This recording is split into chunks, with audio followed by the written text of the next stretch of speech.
Hey guys, Popular Boat here, and today I'm going to be playing some Crusader Kings 2, playing with the CK2Plus mod, which changes a whole bunch of mechanics and makes the game feel a bit more, adds a bit more depth I guess. But yeah, I'm a bit rusty, it's been a little while since I've played, and so we shall see how we go. I'm streaming this on Twitch at the moment, so if I'm appearing to be talking to myself more than just commentating, then that's probably me talking to chat. But let's see how we go. So, thinking of playing a Viking, one of the Viking countries, and see how we go with that. So we've got to start up here in Scandinavia.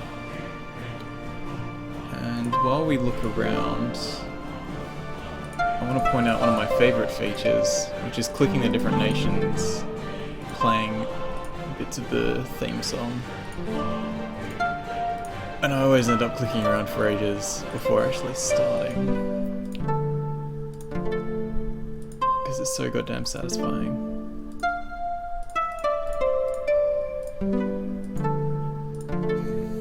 Okay, so let's start as a... Do I want to start as a count or a duke? Let's completely have to work our way up. Nah, duke is probably fine actually.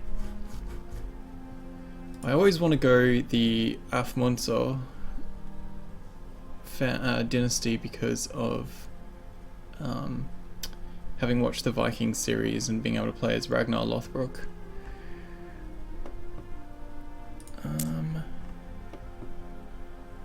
But I haven't actually...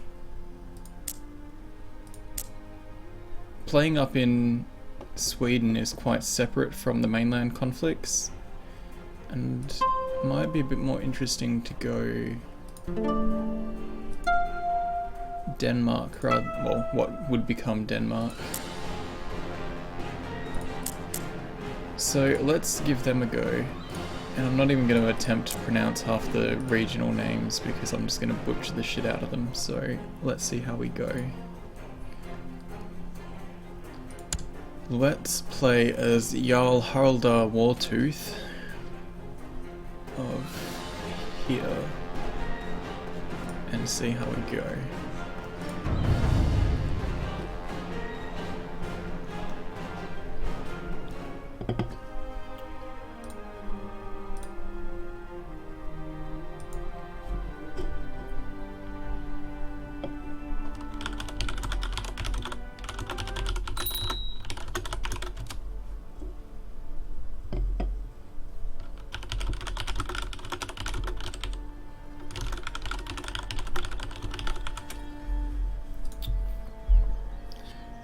Okay, so we're playing as a Nordic Jarl. As a Norse culture group, we can raid overseas provinces with ships, taking all of the loot of the province and taking it back for money and prestige. Our rulers can raid neighbouring countries as well. We start as a tribe, which is kind of one of the lower tiers of governments. So we can have tribes and forts, but we can't have castles and towns and fancier areas that we can develop further. But we'll get to that in the later game. We can build temples and more tribal and fort holdings. We use prestige to upgrade our holdings rather than money to buy the upgrades. So we're actually... It balances out to be pretty strong. Instead of having a whole bunch of development in our provinces to be able to be strong, we end up having quite a big tribe. And that's a bit about our religion being in the Germanic and Norse culture. So we're within the Norse religious region. Let's have a look at our dude. So we're very old. We're 78. We are quite high on our intrigue because we're elusive shadow. So this game's pretty much a role-playing game / grand strategy I'm going to be trying to focus more on the role-playing aspects of actually following our character's traits, but I tend to get distracted from that and end up just min-maxing and trying to have the best outcomes for playing grand strategy style.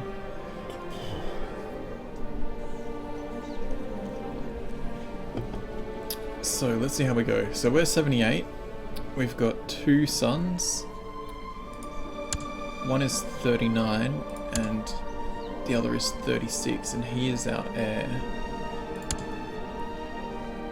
One is Grey Eminence, who is ambitious and he's ambitious and arbitrary. Gregarious and arbitrary and humble. So we're basically going to be in this game. You play as your dynasty. You're playing as this guy, and he is living in this province with his tribal holdings, his friends, family, everything like that. How are we starting out? Let's have a look at our diplomatic relations. So we start out with 2 vassals. We've got... okay, so one of our sons is in charge of this neighbouring area.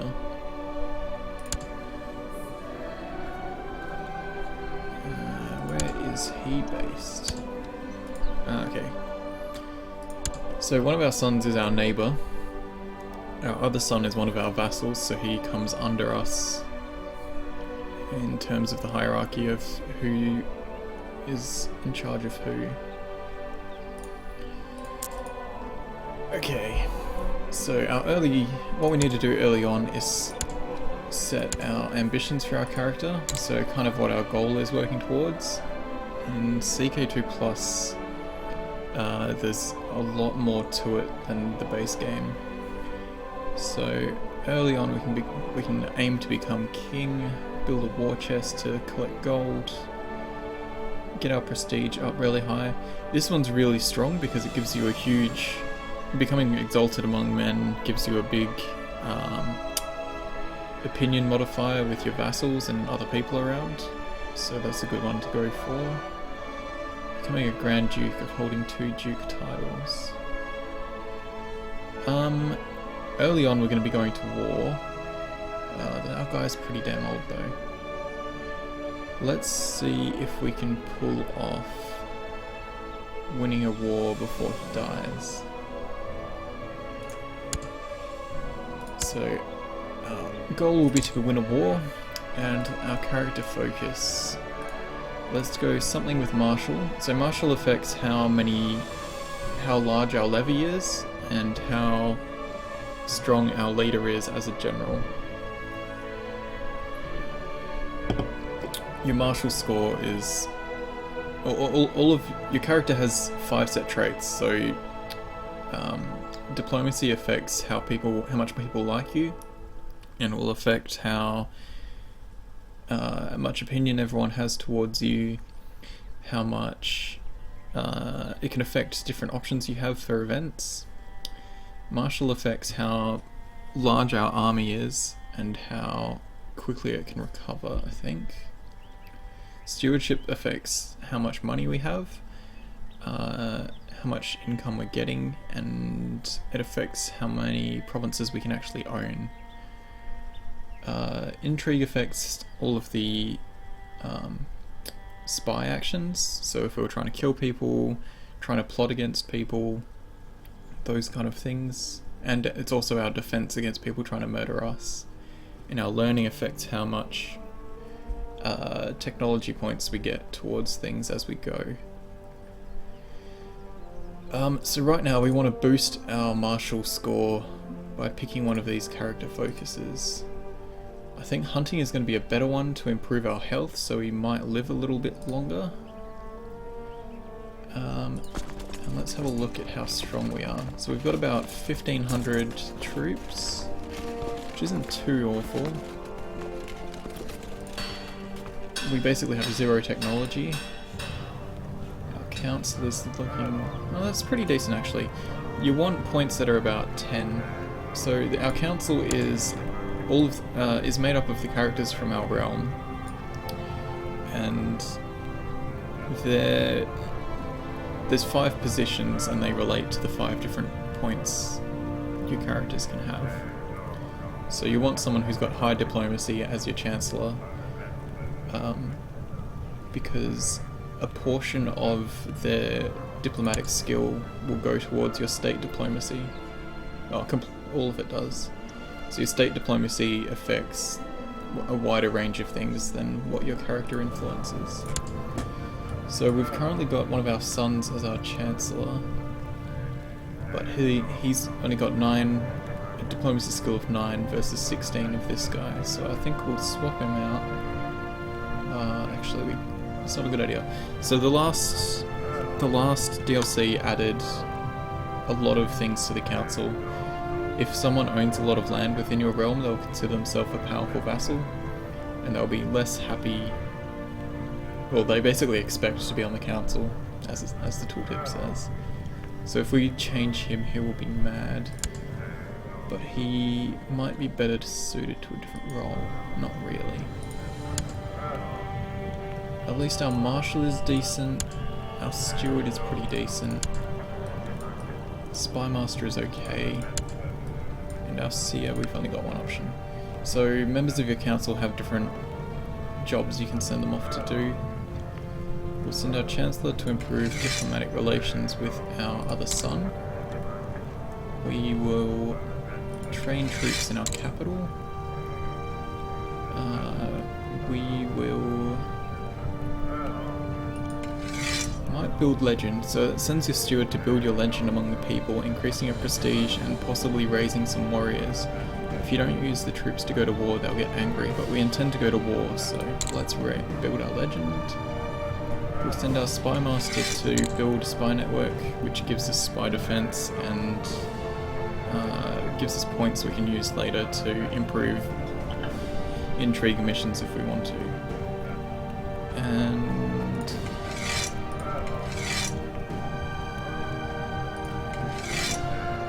might be a good idea to use our seer to improve religious relations. If we build zeal, it can raise a troop like building a legend does, but we have to use it against a different religion. I'm pretty sure... I'm not sure if it's just... Germanic is another pagan religion, but I'm not sure if that's considered a valid religious target as a religious war. Let's actually have a look. No, we don't have the religious war CB against them. I'm going to be skipping over a fair bit of the complex descriptions of game mechanics because A, I have to actually remember them all enough to explain them, and B, that's going to take a lot more time. And I'm not really trying to do a learn to play tutorial. Okay, so early on we have the ability to attack our neighbours to improve our land, or increase our realm. If we fight one of our sons, he will get pissed off with us. And we can form an alliance with him instead. But at the same time, he's going to be in our way. If we can consolidate our lands, that would be a good idea. And that will... So this is the de jure kingdoms map mode. All of the regions have de jure land, which is basically a real life region that the provinces within consider to be a part of that. And that kind of drives you to make all the regions function properly. And that gives you claims on the neighbouring lands to say this actually should be part of this region traditionally.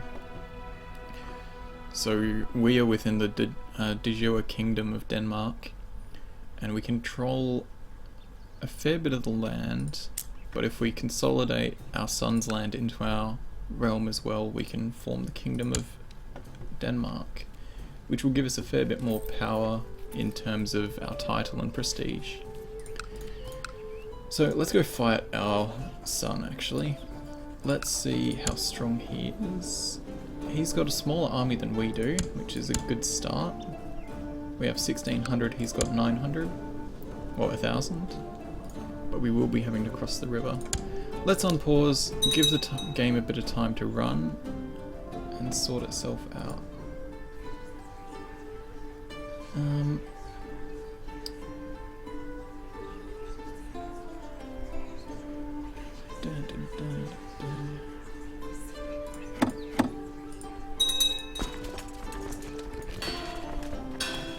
Actually, I should have sent our spy master off to study technology. A really easy way to start boosting your technology early is to send your spy master to go over to the Byzantine Empire and to study all of the technology in Constantinople, because Constantinople is one of the most technologically advanced places, and I think it is the most technologically advanced province in all of the game at the start.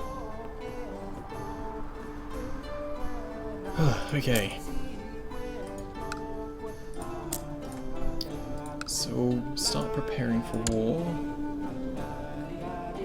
Let's go speed 3. We're making a tiny bit of money.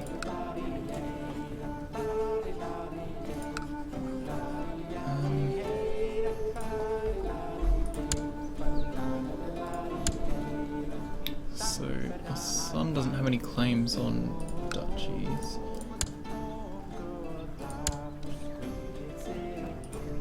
Okay.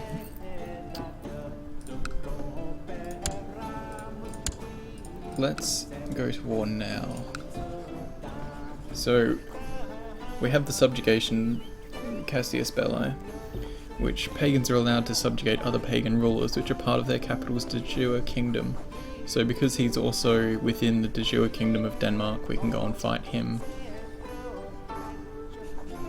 We can only do this once in our lifetime unless we also have the Become a King ambition. 3 men are always willing to follow the mightiest ruler. So, our guy, he's zealous, he's an erudite, this character has a scholarly and bookish disposition, and he's chaste. Our son is pretty ambitious, but we're gonna overcome his ambition by slapping him with our subjugation CB. So we've declared war, he's raising his armies, we'll raise our own, and consolidate them all closer.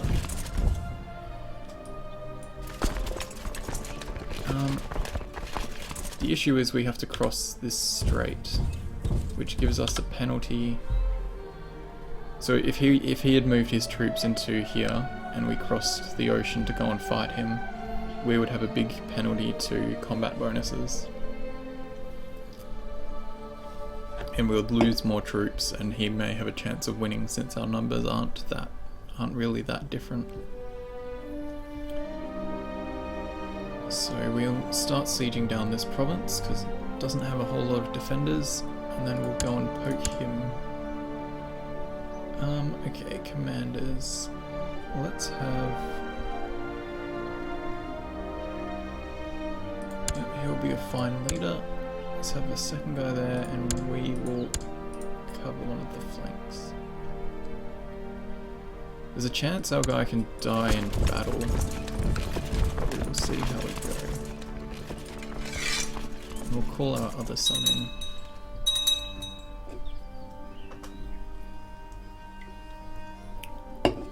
Okay, how's our battle going? We've completely stomped them.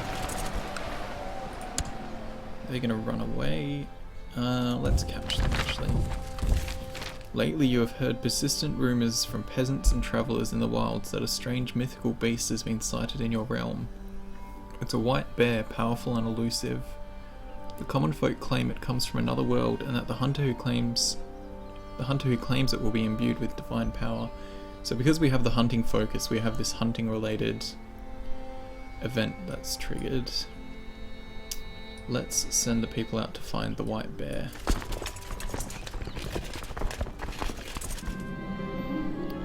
My steward tells me that his efforts at praising my name and deeds have met with great success. A small army of warriors have converged at Ringstead ready to serve me. I just need to make sure they have someone to fight within a year unless they become troublesome. So our steward has raised a small force for us, which is great. They can participate in this war. And let's move into Holstein to finish off this army. Perfect. And we've captured one of their generals, I think.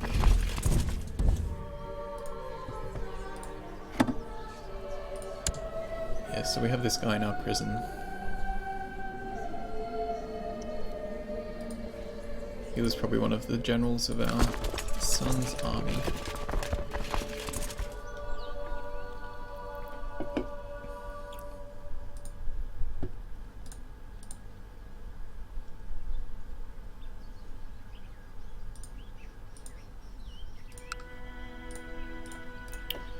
Okay, we've sieged down his capital, and now we'll siege down this temple, and that should give us 100% war score.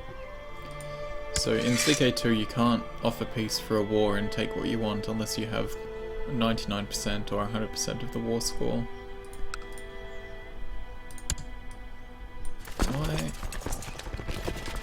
Oh, someone else declared on him. Lovely. So while we were chasing his army around, Saxony got involved and declared war on him as well, and took this land off him. Which is going to be painful because Saxony is considerably bigger than we are. 2,000 troops. We might actually be able to take them in a fight once we have this. Uh-oh. Our character has fallen ill. Ill means that we have less health, our fertility goes down, and we run the risk of getting pretty close to death, being now 80 years old. So we need to finish this war pretty quickly. Why are you not... There we go. Let's quickly take this. That's given us the war score we need, and we'll offer peace and take that land. We've fulfilled our ambition to win a war. I'll slow this down a little bit. It doesn't really matter what we go for next, since he's very likely to be dying pretty quickly. Let's go with increased size of his demesne. Put our armies away, and now we own enough land within the de jure Kingdom of Denmark to be able to claim that we are the King of Denmark.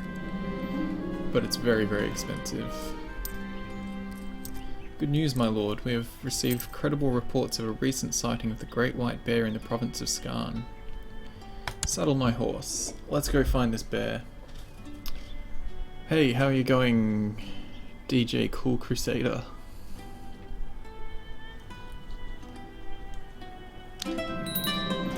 Our character died. And now we're playing as our son. That's a pain. Okay, so now we are playing as this guy, who was the owner of these lands. Get out of the way. So now we own all of these lands, but our other son is no longer a vassal again. So that war was completely useless, really. I'm doing pretty well.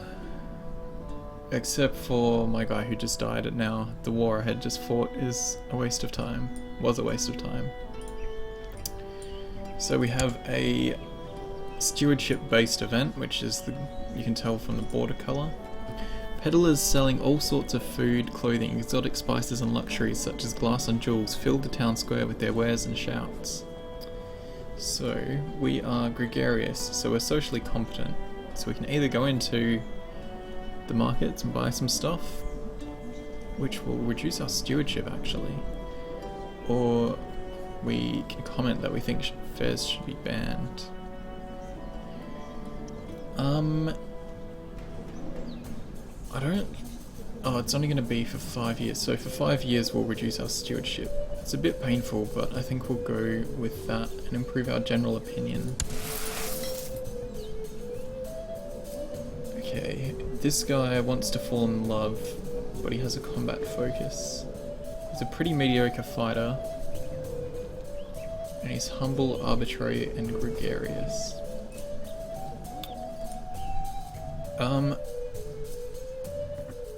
Okay, we need to fix our council up because that changed with the death of our leader and this guy stepping up from being the chancellor to the ruler.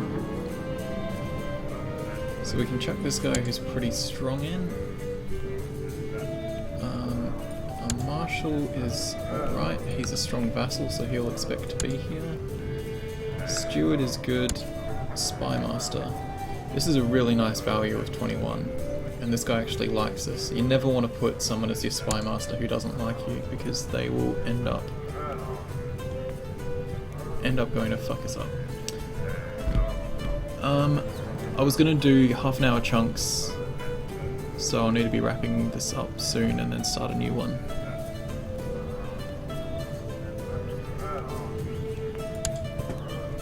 This might actually be a good place to take a break. We'll finish setting this up and I'll take a little... I'll stop the recording and start a new one.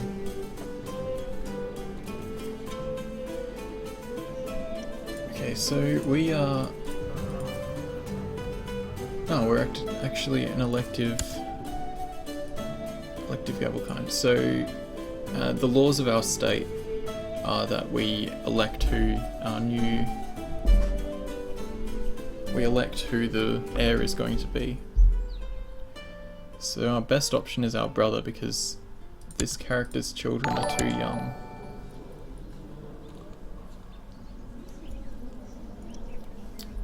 Yeah, I'll save this now, have a break, and resume in a moment.